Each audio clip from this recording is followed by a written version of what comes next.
అందరికీ హరి ఓం అండి. Morning already మనం కూల్ డ్రింక్స్ వాటర్ అనేది ఒక షార్ట్ చేసాం మనము. ఇప్పుడు నేను చెప్తున్నా, నేను 100% నేను కూడా కూల్ డ్రింక్ తాగుతాను. తాగకుండా అయితే ఉండను, తాగకుండా ఉండలేం కూడా అసలు. ఎందుకంటే చాలా ఈజీగా దొరికింది కాబట్టి మనకి. అందుకని ఒకవేళ ఇన్ కేస్ నేను కూల్ డ్రింక్ తాగాలి కంపల్సరీ అన్నప్పుడు నేను వాటర్ ఇస్తే ఫస్ట్ వాటర్ తీసుకుంటాను. కంప్లీట్గా నాకు ఎంతవరకు కావాలో అంతవరకు వాటర్ తీసుకొని తర్వాత 1 సిప్ 2 సిప్స్ అయినా సరే ఎంతవరకు తీసుకుని అంతవరకు నేను కూల్ డ్రింక్ తీసుకుంటాను.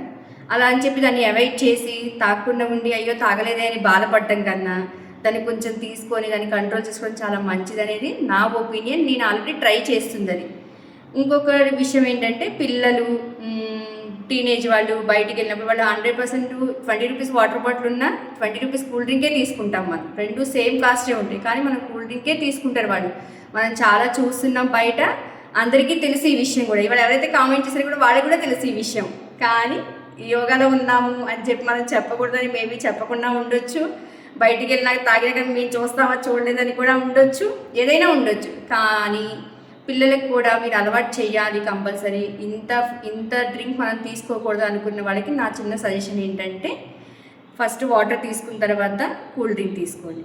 లేదు అది కూడా ఇంకా నేను మానిపించాలి, పిల్లలకి మనం మానిపించాలి, అది కూడా వద్దు అనుకున్నప్పుడు నార్మల్ సోడా తీసుకొని దాంట్లో లెమన్, సాల్ట్, షుగర్ వేసుకొని పిల్లలకి స్లోగా అలవాటు చేయండి. మీరు అలవాటు చేసుకోండి. అది కరెక్టా కాదా చూసి పిల్లలకి దాన్ని అలవాటు చేసి అది ఓకే కరెక్ట్ బాగుంది నిజంగా ఇది యూజ్ అయింది అని అంటే మీరు పెట్టే కామెంట్ కానీ మీరు పెట్టే లైక్ వల్ల ఇంకో 10 మందికి ఈ విషయం తెలుస్తుందని ఒక చిన్న ప్రయత్నంగా మేము ఇది స్టార్ట్ చేసాము.